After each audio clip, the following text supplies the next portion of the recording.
कैसे हैं आप सब। वेलकम टू ईवीएस की पाठशाला। बच्चों, आज हम पढ़ेंगे chapter number 13 the animal world, यानी आज हम अपने एनिमल्स के बारे में जानेंगे। Most animals have tendency to live together in groups. They stay together to find food and water, protect themselves from enemies and raise their young ones. तो बच्चों, हमने अधिकतर देखा है कि सभी एनिमल्स कैसे रहते हैं। They live in groups. और ये लोग ग्रुप्स में क्यों रहते हैं? ताकि वो फूड और वाटर को आराम से ढूंढ सके, और दूसरा ये अपने आप को एनिमी से प्रोटेक्ट करके रख सके, और थर्ड वन है ये अपने यंग वंस को इजीली रेस कर सके। Animals that move in groups. Some animals move about in groups in order to ensure their safety. Some move in groups simply because food is concentrated in a small area and individual animals gather there to eat. In the Antarctic, penguins huddle together to face a snowstorm to keep warm. They keep their babies in the middle of the group. तो बच्चों, अब हम जानते हैं कि animals groups में क्यों रहते हैं। कुछ एनिमल्स ग्रुप्स में इसलिए रहते हैं ताकि वो खुद को एनिमी से प्रोटेक्ट करके रख सके, और कुछ एनिमल्स ग्रुप्स में इसलिए रहते हैं ताकि वो फूड को इजीली सर्च कर सके, क्योंकि ये फूड एक कॉन्सेंट्रेटेड एरिया में होता है और लिमिटेड क्वांटिटी में होता है। तो जब पूरा ग्रुप होता है वो इजीली सर्च कर पाते हैं इस फूड को और वहां पे जाके खा सकते हैं। और कुछ एनिमल्स जैसे कि एंटार्क्टिक में पेंगुइन्स, ये ग्रुप्स में इसलिए रहती हैं ताकि स्नो स्टॉर्म आने पर ये सभी इकट्ठे रह के खुद को वार्मथ प्रोवाइड कर सके, और इनके जो बेबीज हैं उन्हें मिडिल में रखा जाता है ताकि वो प्रोटेक्टेड रहे। In most animal groups, a few members became group leaders and the other remain followers. The leaders hold their position by fighting or showing their strength. They watch out for the danger when other members of the group eat or sleep. तो बच्चों, ये जो groups होते हैं इनका एक leader होता है, और ये लीडर कैसे बनता है? जो ग्रुप में सबसे ज्यादा स्ट्रांग होता है और एनिमी से स्ट्रांगली फाइट करता है उसे बनाया जाता है ग्रुप लीडर। जब सभी मेंबर्स सो रहे होते हैं या खा रहे होते हैं तो ये ग्रुप लीडर्स अपने पूरे ग्रुप की प्रोटेक्शन करते हैं। The leader also fights the enemy to protect the group. Hens and a few other bird species have a packing order. In the packing order, a single bird becomes dominant or most important. Some insects like ants and termites live in colonies. तो बच्चों, हमने जाना कि ये जो group leader होता है ये हमें एनिमी से भी प्रोटेक्ट करता है, हमें यानी जो पूरा ग्रुप है एनिमल्स का। और कुछ बर्ड्स जैसे कि हेन्स और अदर फ्यू बर्ड्स ये एक पैकिंग ऑर्डर में रहती हैं। पैकिंग ऑर्डर में एक सिंगल बर्ड होती है जो डोमिनेंट होती है यानी लीडर होती है, और कुछ इंसेक्ट्स जैसे कि आंट्स एंड टर्माइट्स होती है दीमक, ये बनाती हैं कॉलोनीज, और ये सब इकट्ठे रहते हैं कॉलोनीज के अंदर। Lions live in the grasslands in the groups called prides. Each pride may have 4 to 12 lionesses and their cubs. By the age of 2 years, a cub is sent off to start its own family. The females are ready to produce young ones at the age of 3 years. तो बच्चों, जो Lions होते हैं ये किसमें रहते हैं? ये रहते हैं ग्रुप में जिसे हम कहते हैं प्राइड। और बच्चों, इस प्राइड में होती हैं ऑलमोस्ट 4 to 12 लायनेसेस, और ये रहती हैं अपने कब्स के साथ। बच्चों, जब इनका कब 2 इयर्स का हो जाता है तो लायंस अपने कब्स को भेज देते हैं ताकि वो अपनी खुद की फैमिली बना सके, और एक लायनेस जो 3 इयर्स ओल्ड होती है she is ready to reproduce, यानी एक कब जो 2 इयर्स का है और एक लायनेस कब जो कि 3 इयर्स की है, ये मिलके एक न्यू फैमिली बनाते हैं। आगे देखते हैं बच्चों। Wild horses, zebras, wild beasts, giraffe and deer move in the herds for safety. They roam in search of grass and water over the grasslands. तो बच्चों, जो wild horses होते हैं, zebras होते हैं और wild beasts, giraffe, ये सभी ग्रुप्स में रहते हैं ताकि ये खुद को प्रोटेक्ट करके रख सके, और ये इन सर्च ऑफ फूड भी एक जगह से दूसरी जगह घूमते हैं। A group of chimpanzees, gorillas or monkey is called a band. Chimpanzees live in groups of 15 to 80. The mother chimpanzee and her babies form a smaller group within the larger group. These animals use facial expressions and gestures to move और sorry to communicate with one another. तो बच्चों हमने देखा कि जो monkeys और chimpanzees का group होता है इसे हम क्या कहते हैं, हम इसे कहते हैं बैंड। और चिंपैंजी जो ग्रुप्स में रहते हैं वो कितने होते हैं नंबर में, they are around 15 to 80 chimpanzees in one group.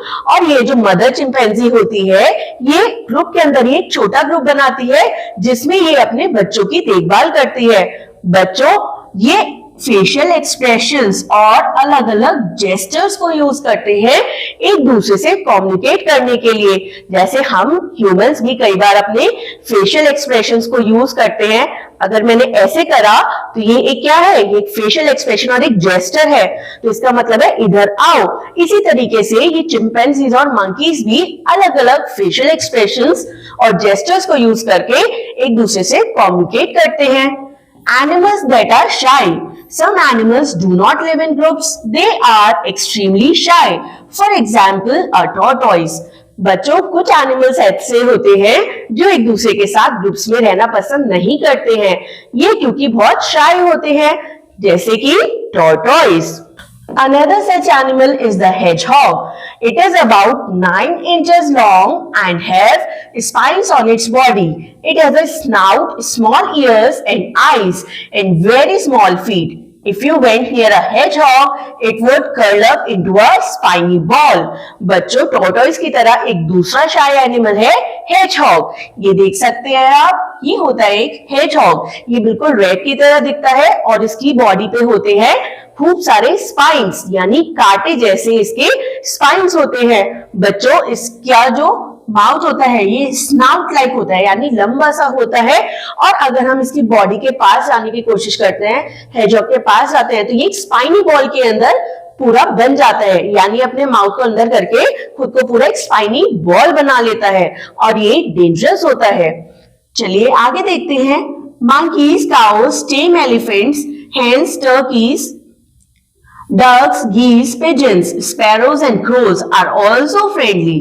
Any animal or bird that comes forward and accepts food from you, lets you pat it or careless it is called friendly animal. तो बच्चों monkeys, dogs और कई तरीके के birds, elephants, hens, ये सभी कैसे animals होते हैं?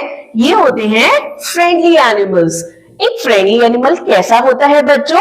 जो हमारे हाथ से खाना ले सकता है और जब हम उसे पैट करते हैं यानी उसकी बैक को रब करते हैं तो वो अच्छे से प्यार से करवाता है।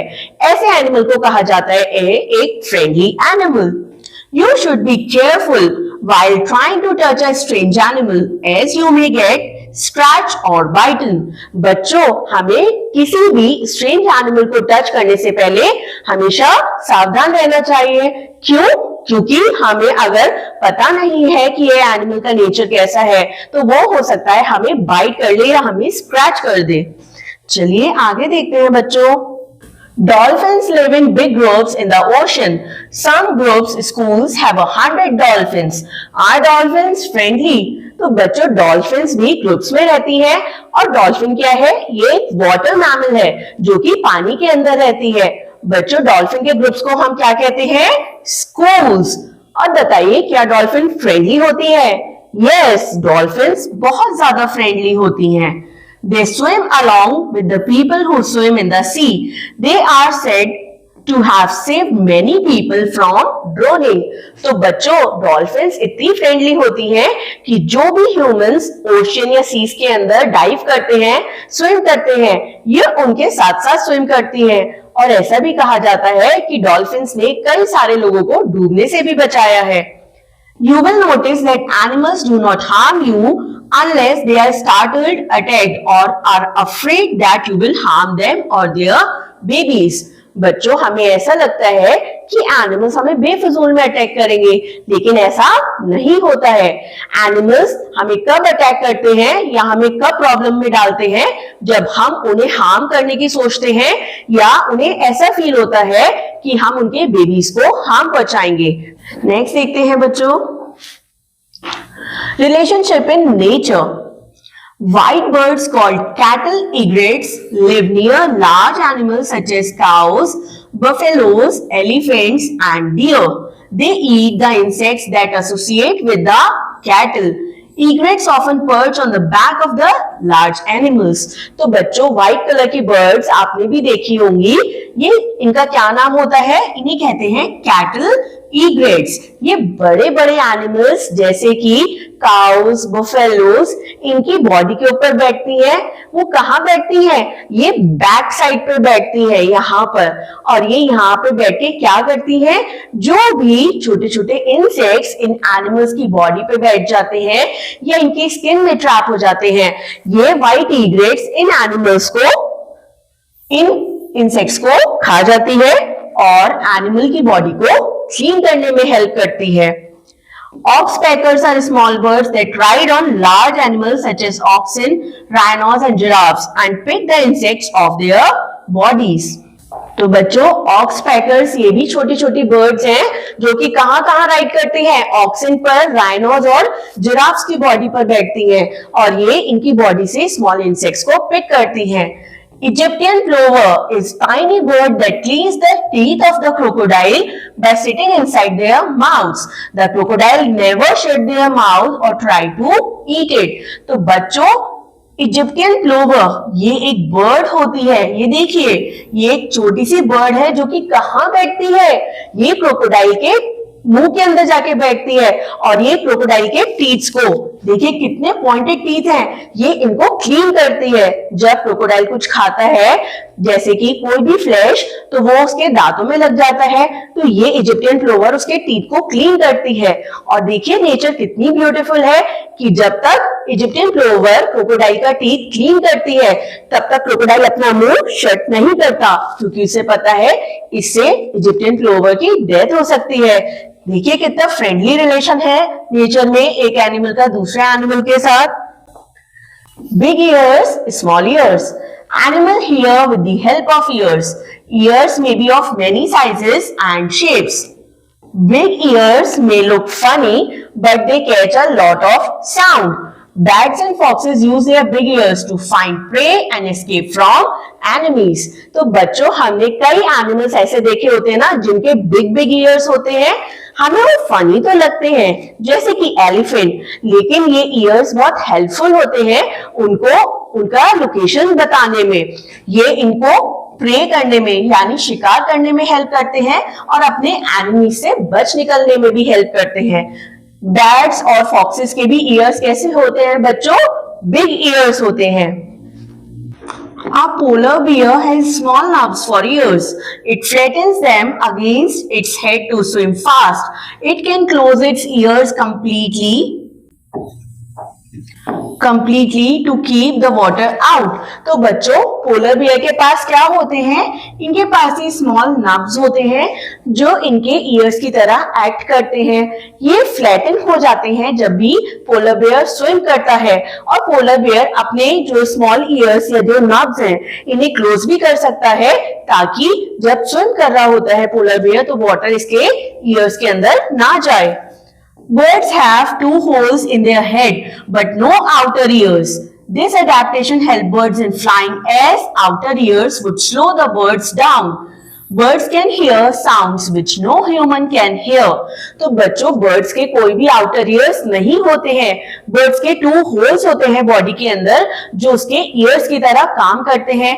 ये जो होल्स होते हैं ये बर्ड्स को फ्लाई करने में भी हेल्प करते हैं, क्योंकि अगर बर्ड्स के आउटर ईयर्स होंगे लाइक ह्यूमन बींग्स तो ये इसकी स्पीड को स्लो डाउन कर देंगे जब बर्ड फ्लाई करेगी. और बच्चों बर्ड्स ऐसी ऐसी साउंड्स भी सुन सकती है जो हम ह्यूमन बींग्स नहीं सुन सकते हैं. A bird flying high in the air can hear a fish jump in the water below or the sound of insect in the shifting desert sand. तो बच्चों बर्ड्स कैसी कैसी साउंड हियर कर सकती हैं? जब बर्ड हाई होती है स्काई में तो ये एक फिश जो कि पानी में नीचे कर्ल कर रही होती है या टर्न कर रही होती है उसकी आवाज भी सुन सकती है. और ऐसे इंसेक्ट्स जो कि शिफ्ट हो रहे होते हैं डेजर्ट सैंड के अंदर ये उनकी साउंड्स भी इजीली सुन सकती है. Ears help the animals locate which direction the sound is coming from. Many animals have ears which can move. Have you ever seen a dog prick up its ears and move them from front to back? These movable ears help it to know exactly where a sound is coming from. तो बच्चों, ये जो years होते हैं ये कैसे help करते हैं? ये एनिमल्स को लोकेट करने में हेल्प करते हैं कि इन्हें किस डायरेक्शन में जाना है। तो बच्चों, क्या आपने कभी डॉग को देखा है कि डॉग अपने ईयर्स को कैसे ओपन एंड शट करता है? ये किस में हेल्प करते हैं? ये इसको इजीली लोकेशन को ढूंढने में मदद करते हैं और पता लगाने में मदद करते हैं कि साउंड एग्जैक्टली कहां से आ रही है। Snakes do not have ears. They hear through vibrations on the ground. If you ever seen a snake charmer, you may wonder why the snake sways in tune with the music. तो बच्चों, snacks के पास तो years होते ही नहीं हैं। तो हम जब देखते हैं कि स्नेक चार्मर जो कि होता है सपेरा, जब वो अपनी बीन बजाता है तो स्नेक उसके साथ कैसे कर्ल करता है या फिर टर्न करता है, क्योंकि वो उसके हैंड मूवमेंट्स और जेस्चर्स को देख के टर्न करता है, ना कि जो उस बीन की साउंड है उसको देखकर। The snake can not here the music but simply follow the charmers movement. Snake खाली चार्मर के मूवमेंट को फॉलो करता है, ना कि आवाज को। One of the most famous underwater communicators is the dolphin. The dolphin also uses its hearing to see. Although the dolphin has good eyesight, it is sometimes hard to see in the murky water. बच्चों, under water एक बहुत अच्छा communicator animal है जिसका नाम है dolphin. Dolphin की बहुत अच्छी आईसाइट होती है, लेकिन कई बार जब वाटर गंदा होता है या मर्की होता है तो डॉल्फिन्स को पूरा रास्ता दिखाने में कौन हेल्प करते हैं? ये हेल्प करते हैं इसके years. So the dolphin makes a series of clicking sounds which echo back to guide its course. जब बार बार आवाज होती है पानी में तो जो डॉल्फिन है ये उस सीरीज को फॉलो करती है और उसकी इको से अपना डायरेक्शन इजीली पहचान लेती है। चलिए बच्चों, अब पढ़ते हैं hair, fur and feathers. Some animals have hairy, some have very less hair, while others have a thick furry coat. This is all because of the region and climate in which these animals live. बच्चों, आपने देखा होगा कुछ animals तो बहुत ज्यादा hairy होते हैं और कुछ के बहुत ज्यादा फर होते हैं, और कुछ एनिमल्स तो ऐसे होते हैं जिनकी बॉडी पे बहुत कम हेयर होते हैं। लेकिन ये सब क्यों होता है? ये डिपेंड होता है कि वो एनिमल कौन से रीजन में रह रहा है और किस क्लाइमेट के अंदर रह रहा है। Most mammals have hair on their body. Camels that live in the hot desert have thick skin with very little hair.